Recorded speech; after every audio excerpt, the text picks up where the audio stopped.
j'espère que tout marche bien. Je suis en tout cas ravie de vous retrouver maintenant pour une lecture d'une trentaine de minutes dans le cadre du festival Quartier du Livre. Alors, j'ai choisi de vous lire un chapitre de mon dernier roman qui s'appelle La fabrication des chiens. Euh, Est-ce que j'ai besoin de vous dire quelque chose? Non, normalement, vous comprendrez ce chapitre sans avoir besoin de la suite du début et de la fin. C'est le chapitre 24. Il s'appelle CH4H2CO, qui est la formule chimique du gaz d'éclairage, mais vous comprendrez. Je chausse mes lunettes.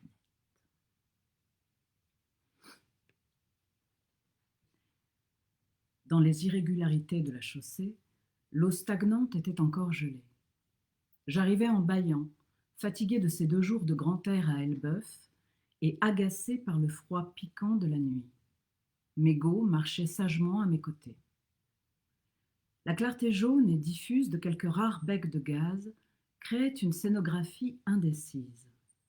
Devant moi, des silhouettes aux contours flous se mouvaient autour du piédestal de la statue d'Étienne Dolay. Il était si tôt.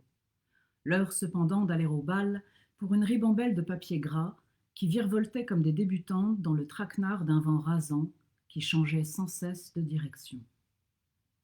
À l'arrière-plan, les grandes lettres métalliques de 2 devantures de magasins attiraient à leurs arêtes toute la lumière, laissant les bâtiments de pierre disparaître dans une ombre brumeuse, alphabet accroché dans l'air qui semblait menacer les hommes.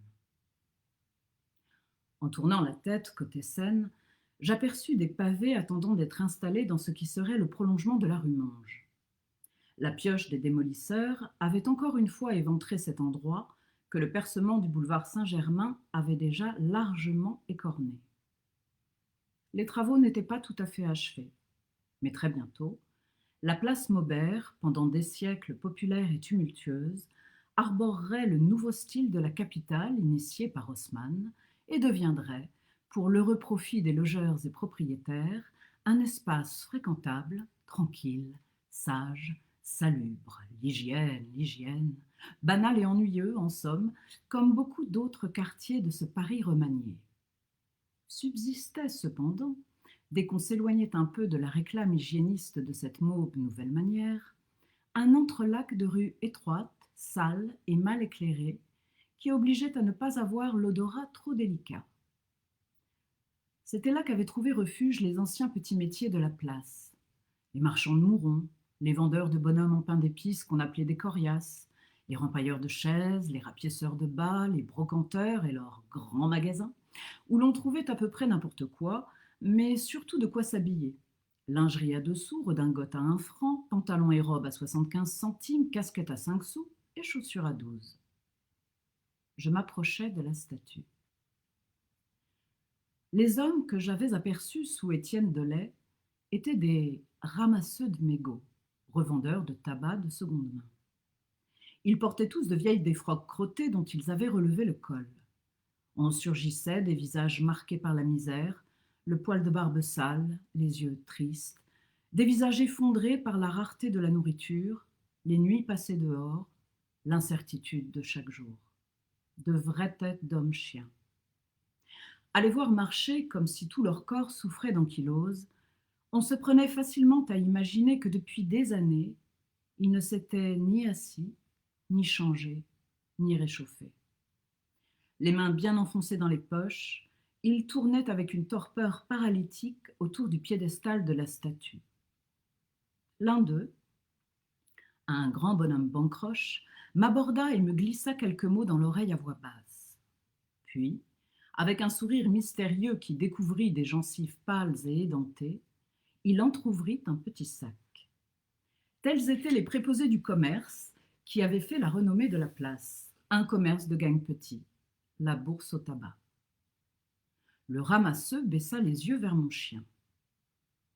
Belle bête, bien nourrie, bien propre. C'est sûr que je gagnerais à échanger ma place contre la sienne. Et comment qu'il se nomme, le recorgnot? Mégot. Bah ça, non, vous riez. J'ai l'air. Vous riez pas. Non, c'est vraiment son nom. Ça m'est venu comme ça, parce que je l'ai ramassé dans la rue. Ça m'a semblé bien. Ah, dites, c'est tout de même drôle. Et de mon tabac de mégot, du coup, vous m'en prendriez pas un peu, dit-il en m'agitant son petit sac sous le nez. Je ne fume pas. Disons alors, pas pour fumer, pour la blague, ou pour la bonne action. Je regardais mon bonhomme. Une drôle de casquette couleur boue, le paletot boutonné à la ficelle, et les chaussures qui accusaient au moins un tour du monde. Des rigodons qui engueulaient le pavé, aurait dit madame Quintard. C'est que j'ai commencé à 2 heures, à la fermeture des brasseries, mais j'ai pas glané grand-chose. L'hiver, c'est jamais trop bon comme saison pour le commerce. Avec la pluie, la neige, je m'en suis fait à peine pour 30 sous. Faut que j'en vende au moins pour 9. 3 sous de pain, 3 sous de vin, 3 sous d'arlequin. Je voudrais pas avoir l'air de golgoter, seulement c'est pas pour moi, c'est pour les mômes. J'en ai toute une tiolée. De braves petits qui ont bien besoin de manger. Bof. Le bonhomme était résigné. Sa misère ne faisait remonter dans sa voix aucune trompette de la révolte. Tiens, v'là les flics, dit-il en rangeant sa camelote. Je me retournai comme un coupable. Vous pouvez être tranquille. Pour nous, les sergents de ville, ils ferment les yeux. Ils sont là pour les autres chiens, ceux qui vadrouillent à 4 pattes. Pour les chiens. Vous n'êtes pas de Paris, vous? Si, mais pas depuis longtemps. Ben, ils sont là pour ramasser les chiens errants, et que je t'envoie tout ça à la Fourrière, qui est tout près d'ici, rue de Pontoise, à l'angle du boulevard. Ils s'y prennent tôt. C'est que capturer les chiens errants en plein jour, ça ne passe plus. Les gens sont écœurés, c'est trop dégueulasse. Alors les flics, ils font ça matinalement, quand il n'y a pas grand monde dans les rues. Avec ou sans collier, tout y passe. Mais les flics, c'est pas le pire. Vous voyez les types qui guettent près des boîtes à ordures, des galvaudeurs. C'est la préfecture qui les recrute. Ils ont besoin de bras pour leur besogne macabre. Des ouvreurs de portières, des marchands de chaînes de sécurité, des rôdeurs de barrières, des ramasseux, comme moi. C'est pour le scrupule qui les étouffe. Et j'en sais qui font naître la contravention pour avoir à la réprimer. Ou qui volent, sans plus de gêne. Faut bien garer votre mégot, car ces gars-là, ils touchent à la bête. 1 franc et 50 centimes, qui paraît. Une journée de labeur d'un ouvrier, alors, pensez. Gardien de la paix et galvaudeur gambadait, embarquant puis jetant dans un fourgon les bêtes errantes, ces pittoresques vagabonds que Paris voyait aller par ses rues et ses boulevards à la recherche de quelque nourriture, le nez au vent et la queue en trompette, selon leur bon plaisir, narguant la maréchaussée et le fisc. Les Parisiens matinaux de la Maube et les ramasseux, qui ne fricotaient pas avec la préfecture, étaient effectivement écœurés. Sans respect ni crainte de l'uniforme, certains huaient, sifflaient ou insultaient les chasseurs de canidés, quand d'autres aidaient quelques malheureux à fuir ou se cacher en s'interposant. Si, pour les animaux prisonniers, il n'avait pas été question de fourrière et d'exécution, s'il avait fait moins froid, j'aurais trouvé ce ballet d'un comique désopilant. Ça ne vous a jamais tenté? Lui demandai-je. Vous le feriez, vous? Je suis pauvre, parfois voleur, j'avoue, mais je suis pas un salopard. Je tape pas sur ma femme ni sur mes mômes, mais j'envoie pas des chiens innocents à la mort. Appelez ça l'entraide des miséreux, si vous voulez. Moi, je crois que c'est juste avoir du cœur et de la dignité. Allons boire quelque chose de chaud. Je crois que nous en avons besoin tous les deux, et puis je serai plus tranquille pour mégot, d'autant que je ne l'ai pas déclaré pour la taxe. Vous connaissez un coin dans le quartier? Ben oui. Mais il faudra attendre encore un peu. Pas trop longtemps, j'espère. J'ai rendez-vous ici avec une dame qui n'est pas encore arrivée. Ah, une dame, marmonna-t-il, l'air soucieux. Oui, cela pose un problème? C'est que le coin que je connais, c'est pas trop pour les dames. Enfin, ça dépend quel genre de dame, si vous voyez ce que je veux dire. Ah, elle arrive, et ce n'est pas le genre que vous dites. Ça se voit même de loin, s'exclama-t-il en secouant ses épaules, comme s'il tentait de faire descendre un peu de sang chaud jusqu'à ses pieds. Marthe Mangel n'était pas venue seule. Marie Huot et Maria de Rem étaient moins d'un pas derrière elle. En les apercevant, mon ramasseux recula. Une dame passait encore, mais 3. Les bourgeoises avaient le don de fatiguer la misère par une charité souvent donneuse de leçons et abusivement moralisatrice. Pas pour boire, mon brave, pour manger, qui oubliait, chez le loqueteux, la part d'humanité et de libre arbitre qui n'est jamais affaire d'argent et jamais l'affaire des autres, soit dit en passant. Mégo s'était collé au paletot miteux du ramasseux et se faisait donner de bonnes grosses caresses, tandis qu'approchaient les trois femmes. Les salutations furent rapides. Malgré leur cape doublée de fourrure, elles étaient, comme nous l'étions avec nos manteaux de laine, saisies par le froid. Je rappelai près de moi le ramasseux. « C'est quoi votre nom ?»« Hector, monsieur. Hector Varlin. »« Ravi, Hector. Moi, c'est Louis, Louis d'Aumale.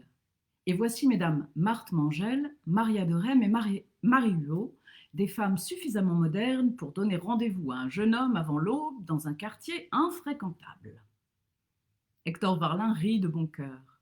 Marthe Mangel rosit façon corail. Marie et Maria restèrent impassibles, visiblement préoccupées. J'incitai ces dames à bien vouloir suivre mon nouvel ami jusqu'au bistrot, où nous pourrions avaler quelque chose de chaud et nous dégeler les mains et les pieds. Dans la toute proche rue des Anglais, le père Lunette était un assommoir fantastique, hideux, malfamé, les vitres piquées de mouches et si sales qu'on voyait à peine à l'intérieur. La porte de sa façade rouge sombre passée, un énorme panneau annonçait la couleur au-dessus du comptoir de zinc. Ici, on paye en servant. Quelques ivrognes, hommes et femmes, se finissaient au vin le moins cher. Des filles de rue livide s'aplatissaient devant des vertes, leur jeune corps qui avait turbiné toute la nuit, n'ayant qu'une heure ou deux pour se remettre avant de retourner chercher du raccro et donner du han, pour à peine de quoi survivre. 2, 3 étudiants noceurs jouaient le spleen de Paris à coups de ratafia. Ce n'était plus l'heure des querelles ou des gueulards, mais celle des grandes fatigues. L'humanité malheureuse, laborieuse, fiévreuse, revenait à quai avant de reprendre la mer, souvent mauvaise, de la vie. Pas le genre d'endroit où l'on risquait d'attraper l'optimisme. Nous commandâmes, on nous servit. Marthe insista pour payer. On la regarda d'un drôle d'air. Enfin, on. La patronne, sans doute, une grosse femme avec des airs de veuve, la joue grumeleuse comme du porridge, le cheveu terne. Les dames, qui avaient souhaité boire du thé, durent se contenter d'un jus de chapeau pompeusement dénommé café, avec ou sans lait, c'était au choix. Mon ramasseux et moi optâmes pour un vin chaud, bien sucré. Alors, mesdames, pourquoi m'avoir fait lever si tôt ? Demandai-je avec mon plus charmant sourire.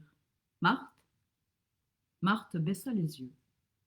Maria de Rem, délaissant en grimaçant sa boisson chaude, prit la parole. Parlons de ce dont vous avez été témoin l'autre jour, ces pauvres chiens qui finissent sur la table d'expériences inutiles. Cela aurait donc un rapport avec notre rendez-vous. Maria ne daigna pas confirmer et poursuivit. Des milliers et des milliers de chiens, vous savez. Que l'on pense à Claude Bernard, qui se vantait d'avoir répété 330 fois une expérience sur les racines des nerfs rachidiens pour réfuter une seule opinion de François Magendie, que l'on pense à Magendie qui chaque jour ouvrait des chiens et des lapins sans chercher rien, et donc sans jamais rien trouver. On raconte d'ailleurs qu'il finit par jeter son scalpel de dégoût tant le nombre de chiens qu'il avait sacrifiés était grand. Je passe sur le cas du docteur Mangel, par égard pour notre chère Marthe ici présente. Quel a été le résultat de ces inqualifiables tortures ? La physiologie est-elle devenue une science ? A-t-elle obtenu une seule généralité à laquelle on puisse donner le nom de loi ? Si je plaide activement la cause des animaux, c'est que je considère que la cruauté dont on use envers ces êtres inférieurs est un grave indice de démoralisation. Les scientifiques d'aujourd'hui sont fiers de leur immense dédain pour le sentiment. Ils ont pour règle ce principe moralement odieux que la fin justifie les moyens.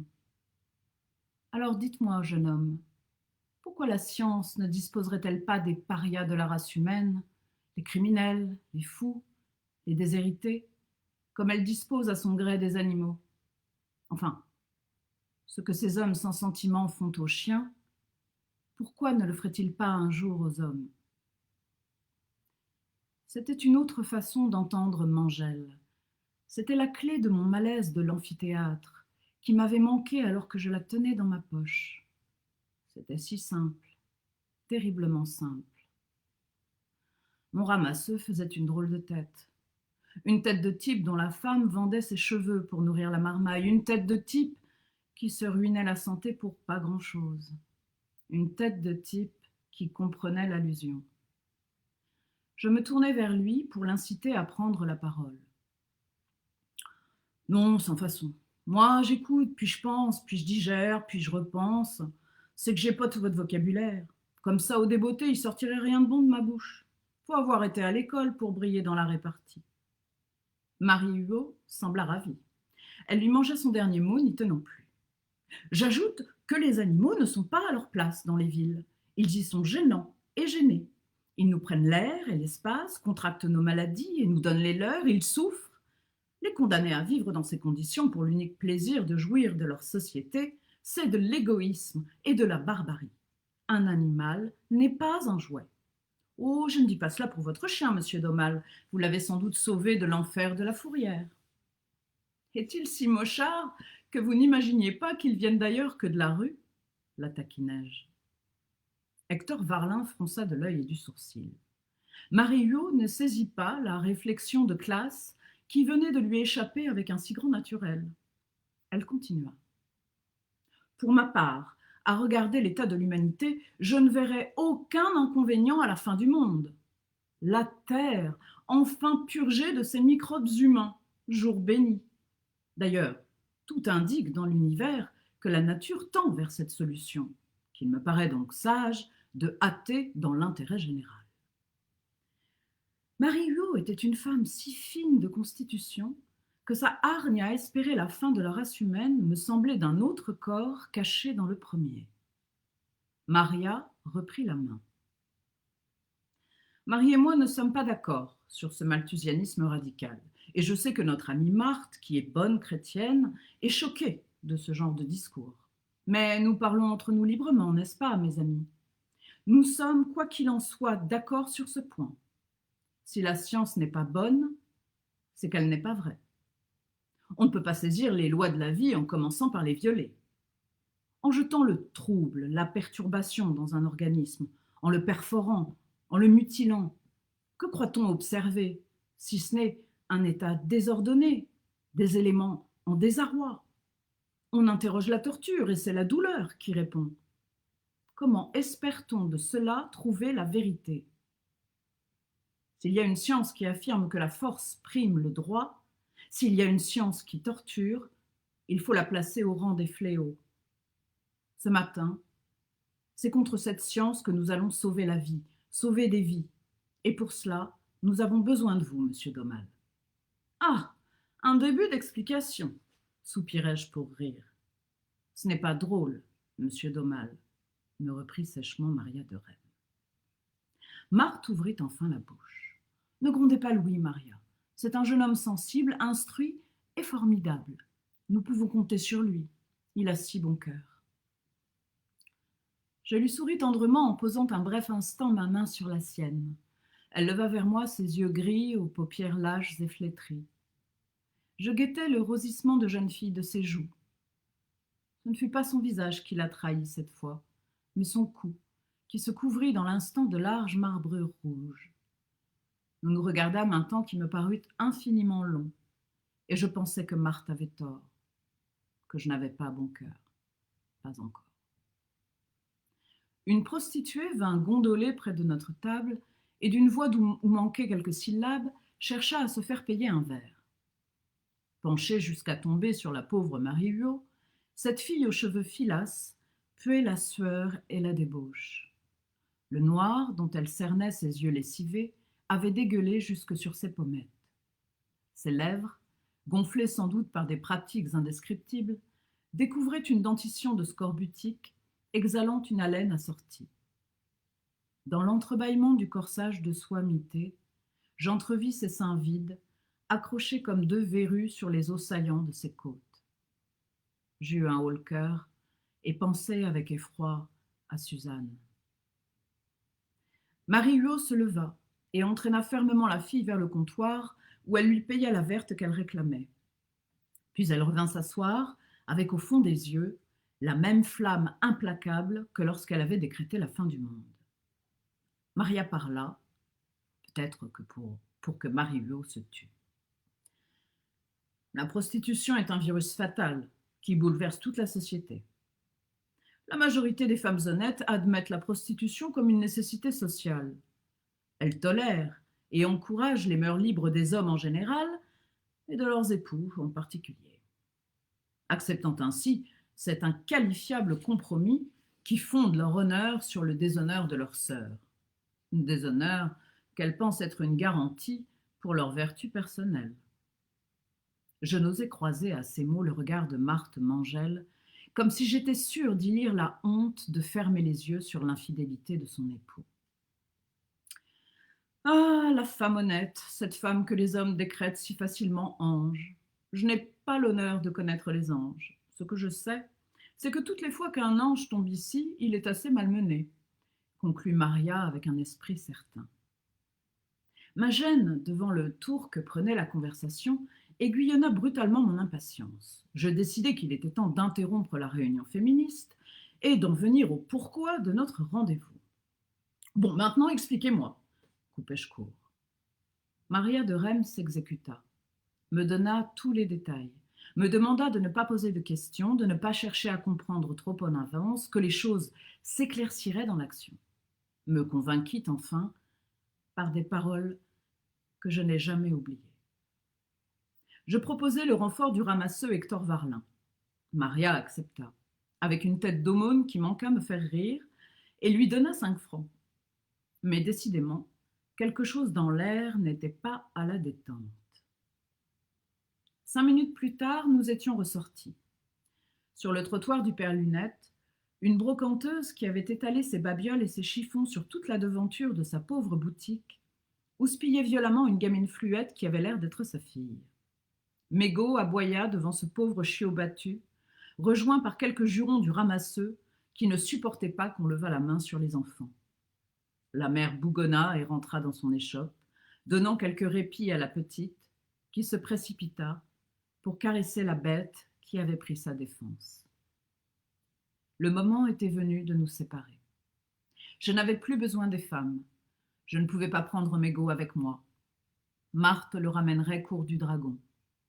Les adieux furent aussi brefs que l'avaient été les présentations. Le froid ne démordait pas. Peu après la place Maubert et ses revendeurs de mégots, au numéro 17 de la rue de Pontoise, se trouvait, comme me l'avait déjà indiqué mon ramasseux, la fourrière de la préfecture. Conformément au plan de nos dames militantes, une voiture, qui ressemblait à un fourgon pour prisonniers, attendait garée non loin de la porte, près de l'entrée de la maison à 6 étages qui venait d'être élevée à la place d'un ancien entrepôt de charbon de bois et de terre. C'était maintenant un mois de juillet, selon le scénario qu'elles avaient mis au point. Je demandai à Hector de monter la garde devant la porte, au cas où, puis dépassai le « Liberté, égalité, fraternité » peint en grosses lettres noires et capitales sur le mur d'enceinte, poussai la grille et me présentai au gardien. « C'est trop tôt, repassez dans 2 heures. » Je brandis alors ma carte du Figaro. « C'est pourquoi? Une interview ?» J'étais tombée sur un client. Je fis la retape, le flattai, insistai sur le fait qu'un journal aussi prestigieux que le Figaro ne pouvait s'adresser qu'à un homme dûment renseigné, l'homme de la situation. Était-il cet homme? Mon flair, que j'avais très bon, m'indiquait que oui, lui assurai-je. Un mensonge pour la bonne cause, qui plaçait ainsi malignement le fonctionnaire de la préfecture dans le club très prisé des types à la cool, ce qui ne manquerait pas de lui délier la langue, même sur les points délicats. Vous ne pouvez pas mieux tomber, je connais mon affaire, et en prime, c'est la bonne heure. La modernité de nos installations va vous épater. Je suis sûr que monsieur le préfet Lauzet sera fier qu'on en parle dans votre journal.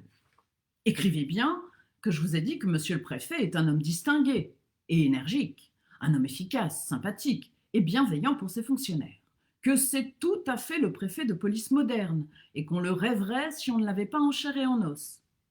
Notez bien mon nom aussi, Augustin Perrotin, avec 2 R. Je remarquai avec une ironie qui feignait l'admiration l'heureuse rime en un qu'avaient choisi pour lui ses parents. C'est ma brave maman, toujours en train de lire des poèmes, mais aussi d'en écrire. Ah, l'art chez moi, c'était quelque chose. Alors, vous me la faites cette visite, monsieur Perrotin? Mais comme au Louvre, vendez-moi votre art, je veux tout voir, tout savoir. C'était parti. Bien sûr, m'expliqua-t-il, le chien était fidèle, et souvent eut-il compagnon de l'homme, qu'il accomplit une besogne de police, qu'il éloigna les rôdeurs, se fit sauveteur, gardien ou seconda son maître à la chasse. Mais toute médaille a son revers. Abandonné, le chien pouvait s'attaquer aux passants. Si atteint de la rage, il devenait même un danger public. Empêcher la divagation de ces animaux était donc impératif. Les médecins et les hygiénistes ne cessaient de réclamer que les mesures prises à l'encontre des chiens errants fussent particulièrement sévères. Pensez, tout de même, la rage. On dirait que les amis des chiens ne savent pas ce que c'est. Quant au surnom que ces excités donnent à monsieur le préfet, c'est tout bonnement intolérable. Je n'eus même pas besoin de le pousser. L'oser, le canicide, quelle honte! Un homme qui a son travail et la protection des Parisiens tellement à cœur qu'on le traite d'assassin pendant qu'on y est. Quelle méchanceté, quel manque de respect! Mais alors, monsieur Perrotin, qu'y a-t-il de si moderne à la Fourrière? C'est la nouvelle machine. La nouvelle machine. Il faut que je vous explique. C'est exactement pour cela que je suis ici. Autrefois, commença-t-il à me raconter avec une sorte de frisson dans la voix, on abattait les chiens au bout de 2 ou 3 jours, à coups de massue ou de hachette sur le crâne, à la manière des abattoirs ou des équarrissages. Ensuite, sous Napoléon III, ah celui-là, on ne le regrettera pas. On les pendait par paquets de 5 ou 6. Une fois soulevés, on les laissait agoniser ainsi, tout pendillant. L'agonie était longue, souvent plus d'1 heure, car la force de la strangulation, avec ce procédé, est insuffisante, si vous m'excusez ce point technique. C'était alors des gémissements atroces qui faisaient se plaindre les voisins de la Fourrière. Ça ne facilitait pas le travail. En plus, il y en avait toujours pour survivre, et il fallait, comme avant, les achever d'un bon coup sur le crâne. Non, tout ça n'était pas rationnel. Il est même arrivé que des nouveaux venus dans le quartier, à cause du bruit, aillent au poste de police pour signaler un crime. Mais vous ne prenez pas de notes? Allons, monsieur Perrotin, c'est l'interview moderne. Écoute et concentration. Je suis journaliste au Figaro tout de même, et au Figaro, nous avons de la plume, mais aussi de la tête. Tout est là, gravé. Vous serez surpris. Ah bon? C'est donc ainsi qu'on procède, dit-il tout à la fois perplexe et impressionné. Mais je vous en prie, monsieur Perrotin, nous en étions au signalement de crime qui n'en était pas. Vous voyez comme je me souviens. Tout ça pour vous dire que la manière ancienne avait vécu. La technique moderne a aujourd'hui fait son entrée à la Fourrière. Depuis quand exactement? On aime bien la précision au Figaro, vous savez. Depuis 1879. Mais la machine de 1889 est considérablement améliorée. Pensez avec la rapidité du progrès. Alors, en quoi consiste cette révolution? C'est un appareil à asphyxier qui fonctionne au gaz d'éclairage. Maintenant, on peut traiter les chiens par groupe de 30 ou 40, voire un peu plus si besoin. En 25 minutes, le tour est joué. 10 minutes pour le remplissage de gaz, 15 pour l'agonie. Rien que la semaine dernière, on a eu un afflux et il a fallu éliminer 1320 chiens exactement. 4 traitements par jour en mourant bien. Sans la machine, nous n'aurions rien pu faire. C'est qu'on a un rendement à respecter. Mais nous y sommes. Le lieu du supplice n'était guère spacieux. Une cour à peu près carrée de moins de 5 mètres de côté. Contre le mur, sous un petit toit, une cage roulait sur des rails et s'enfermait dans une grande boîte en fonte qu'on pouvait clore hermétiquement. À cette boîte était adapté un tube. C'était par là que s'échappait le gaz asphyxiant, m'informa fièrement Augustin Perrotin. Vous avez de la chance, ça va commencer. Salut les gars, tout est prêt? Les bourreaux, au nombre de 4, en tablier et blouse, les manches relevées, ressemblaient à s'y méprendre à des garçons bouchés. Par la porte du fond, des galvaudeurs arrivaient avec leur prise du jour. Je croyais qu'on laissait en garde 2 ou 3 jours pour permettre aux maîtres de récupérer leur chien perdu. Oui, en principe. Décret du 22 juin 1882. Il récita alors l'article de loi sans jamais reprendre son souffle. Les chiens amenés en fourrière pourvus d'un collier portant l'adresse des propriétaires ne doivent être abattus qu'à l'expiration d'un délai de 3 jours francs, pendant lesquels les intéressés peuvent venir réclamer leur bête. Puis il inspira profondément. Mais, comme je vous disais à l'instant, ces jours-ci, c'est le débordement, la place manque. On a des consignes pour le traitement de masse et moi, je respecte les consignes, c'est tout. Qui nous demande aussi de trier les vrais chiens de luxe qu'on propose à la revente. Pour le reste, pensez qu'on a tout de même vu passer 13 600 chiens rien que l'année dernière. Et ça devrait être un peu plus cette année. De toute façon, les maîtres ne viennent que rarement et jamais à temps. Vite, chaque bête était prise par la tête à l'aide d'une ficelle terminée par un anneau et d'un mouvement brutal jetée dans la cage bientôt remplie. Il faut voir pour savoir, m'avait dit Adrien Marx avant l'atelier de torture Mangel. J'hésitais.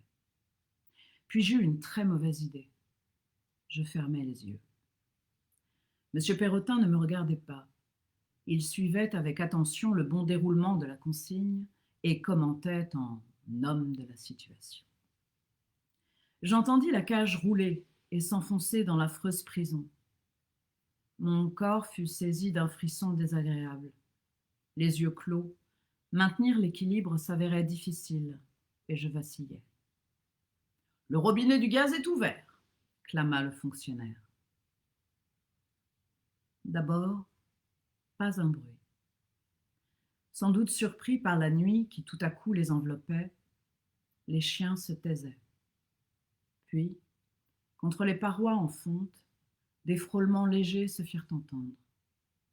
Les pattes remuaient, les ongles s'acharnaient avec inquiétude contre les barreaux. Maintenant, des grognements sourds s'échappaient, mêlés de petits aboiements. Puis vinrent les pleurs, les lamentations, qui grandirent, montèrent, enflèrent. Les chiens jappaient, hurlaient, grondaient, pleuraient tout à la fois. C'était un indescriptible vacarme de chiens affolés. Mon estomac implorait la délivrance, et je ne sais comment je trouvai à cet instant la force de me retenir de vomir. Insensiblement, l'effroyable bacchanal s'apaisa. L'asphyxie emplissait la boîte. Les hurlements se raréfièrent. Ce n'étaient plus que des jappements entrecoupés de silence, des hoquets qui allaient faiblissant. Puis plus rien. J'ouvris les yeux. Autre très mauvaise idée. La boîte en fonte libéra la cage, qui roula en sens inverse sur les rails. À l'intérieur, c'est difficile. Même après tout ce temps, c'est difficile. Ce n'est pas un mauvais souvenir, ce n'est pas une image de cauchemar. Ce n'est pas un souvenir, ce n'est pas une image. C'est à chaque fois la réalité. Celle de ce premier lundi de décembre 1889. Les chiens morts, couchés les uns sur les autres, la langue pendante et les yeux rouges, les ongles arrachés, dans une odeur de pisse et de merde insoutenable. Voyez comme le procédé est rapide. Ainsi, c'est tout de même plus humain. Bon, on va remettre ça. Le plan. C'était le moment du plan. Et si je vous achetais tous vos chiens? C'est une blague. Non, pas du tout. Ce n'est pas pour je ne sais quel refuge de bonnes femmes, parce que ça... Monsieur Perrotin, voyons. Moi, journaliste au Figaro, ai-je l'air d'un membre de la SPA? Non, c'est vrai. Mais alors pourquoi? C'est un scientifique de mes amis, et amis du journal, qui en a besoin pour ses expérimentations. Ah oui. Je lui présentai la carte de Mangel que j'avais sur moi. Oh, vous auriez dû me le dire tout de suite. Le docteur Joseph Mangel, bien sûr. Un très fidèle client. Une célébrité, à ce qu'on dit. Le Wagner de l'expérimentation, clamai-je, citant mon collègue Marx. Oh, moi, Wagner, Mais je sais que l'homme est une sommité. D'habitude, il passe en personne. Il aime bien choisir lui-même son matériel. C'est qu'il est un peu souffrant. Rien de grave, j'espère. Rien que la médecine moderne ne sache guérir, rassurez-vous. Bon, eh bien, suivez-moi dans le bureau, nous allons régler notre affaire. Ils m'ont mis 3 de plus pour rien. Des chiens de luxe, trop vieux pour être vendus. Allez, ça me fait plaisir. Le docteur Mangel s'est toujours montré si charmant. Faudra tout de même que j'aille voir ses expériences un de ces jours, ça doit valoir le coup. Quant à vous, cher monsieur, j'ai hâte de lire votre interview, enfin, mon interview, dans le Figaro. J'allais prévenir Hector que la voiture qui attendait dans la rue pouvait entrer dans la cour pour charger les chiens. Il fit passer le message. En retournant vers la fourrière, j'entendis résonner en moi les mots que Maria de Rême avait prononcés dans l'infâme buvette du père Lunette et que je n'ai jamais pu oublier. Vous verrez d'abord la réalité. Elle sera dure à supporter. Puis vous en modifierez le cours. Vous vous demandez peut-être pourquoi ne pas tous les sauver. Nous ne pouvons de toute façon pas tous les sauver. Je veux que vous voyiez. Quand vous aurez vu, vous pourrez témoigner, au moins par écrit. C'est important. Il faut des témoins. Sinon, la réalité se perd dans la nuit du temps qui passe, et il ne reste plus rien qu'une image, une pauvre image sans chair, sans vie, sans humanité, qui elle aussi s'affadit, puis disparaît. Les sbires de Maria de Rême, avec l'aide efficace d'Hector, chargèrent prestement une 50aine de chiens. Une vraie cour des miracles et des miraculés. Des boiteux, des tout pelés, des rabougris, des édentés, des lacérés, des borgnes, des éclopés à queue cassée, à oreilles déchirées, à pattes coupées, exorbitamment maigres, exorbitamment laids, exorbitamment émouvants. Ma mission était terminée. Le fourgon partit à vive allure vers Asnières, où une certaine Madame Donon avait ouvert un asile qui recueillait gracieusement les chiens égarés. Une sainte femme, avait murmuré très émue Marthe Mangel dans l'infâme gargote du père Lunette. Je saluai chaleureusement Hector Varlin, espérant que nous aurions l'occasion de nous revoir, même si je doutais fort de cette sympathique éventualité. C'était pas usant comme boulot. Une journée à ce tarif-là, tu parles d'une guinche. Fini d'avoir rien dans le fusil. Merci à toi, Louis Daumal. T'es pas un juteux, mais t'es un généreux. Si t'as encore besoin, tu sais où trouver. Je te tutoie, c'est parce que je tutoie toujours quand je suis en confiance. Et toi, t'es pas un type à la flanc, t'es un type droit. Quant à ta dame, Marthe, c'est ça. T'es un vénard à la duzingue.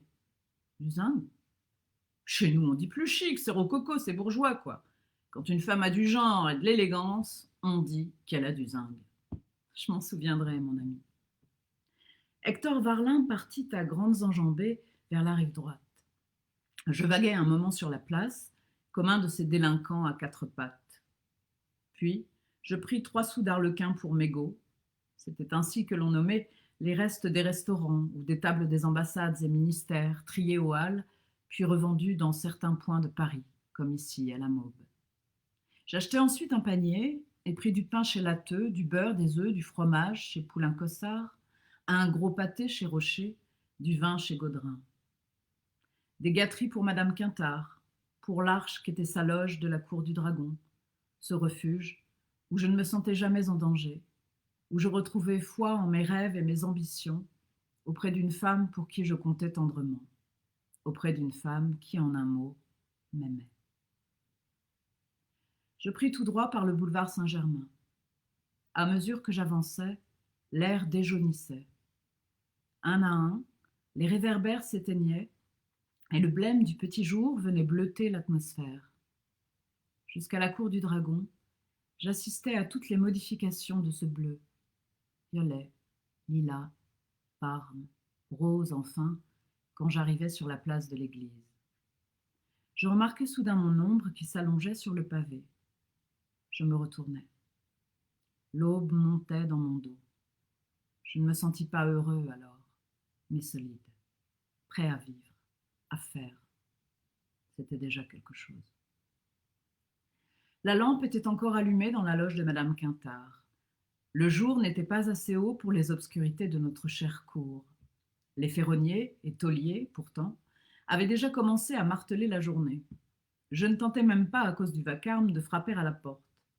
J'ouvris doucement et m'annonçai. Mégaud ne vint pas vers moi avec autant de précipitation que d'habitude. Il me tournait étrangement autour, gardant ses distances, et me reniflait avec insistance en rentrant la queue. Je réalisais que j'avais partout sur moi l'odeur de la peur et celle de la mort, la première certainement plus puissante que la seconde. « Monsieur Louis, vous êtes bien matinal aujourd'hui. Je vois qu'on vous a bien ramené Mégaud. »« Oui, oui, une dame très correcte, » dit-elle du bout des lèvres. « Ne soyez pas gênée, madame Quintard, il n'y a rien de malhonnête là-dedans. C'est la femme d'un grand scientifique que j'ai connu par le journal. Ils habitent tout près. Tenez, c'est pour vous. » Je lui tendis fièrement mon panier. « Oh, quel magnifique pâté! Et ces œufs, ce beurre, ce fromage, dites donc, vous avez fait des frais, monsieur Louis. Du bon vin de Bourgogne. Et sentez-moi cette brioche. Tu la sens, hein, mon Mégaud, la bonne brioche bien moelleuse. Alors comme ça, vous vous êtes levé à la nuit pour aller faire les courses à la Grande Maube. » La Grande Maube. Bah oui, c'est comme ça qu'on devrait dire, pour faire la différence. La différence avec quoi? Avec la petite Maube, qui est de l'autre côté de la Seine, vers la rue Maubuée, pas très loin des Halles, quoi. Je finirai par être parisien, vous verrez, madame Quintard, je finirai par être parisien. En attendant, c'est bien pratique, la place Maubert, c'est bon marché. Un peu crasseux tout de même, mais bon marché. J'y ai découvert tout un tas de choses, les arlequins, les ramasseux de mégots, le père Lunette. Oh, ne me dites pas. Si, madame Quintard, Mégaud et moi sommes allés au père Lunette. Et avec un ramasseux, le brave Hector, un type formidable. Monsieur Louis, vous n'êtes pas raisonnable. Sans doute, madame Quintard, sans doute. Mais comme tout le monde n'a plus que la raison à la bouche, il faut bien que je me sacrifie pour rétablir l'équilibre. Je ne fis pas longtemps le mariole. Une fois le bon café de madame Quintard avalé, une fois savouré une grosse tranche de brioche tartinée de beurre frais, je montais m'allonger, tandis que Mégaud finissait d'engouffrer l'arlequin que la concierge avait amélioré d'un généreux morceau de pâté. Je restai alité 2 jours, en proie à une fièvre terrassante. Je crus que le 19e siècle avait fini par avoir raison de moi. Puis la fièvre disparut, et la vie reprit. La vie reprend toujours. Voilà. Merci à tous ceux qui ont bien voulu m'écouter, et puis peut-être à une prochaine fois dans un prochain festival. Merci beaucoup et bonne soirée.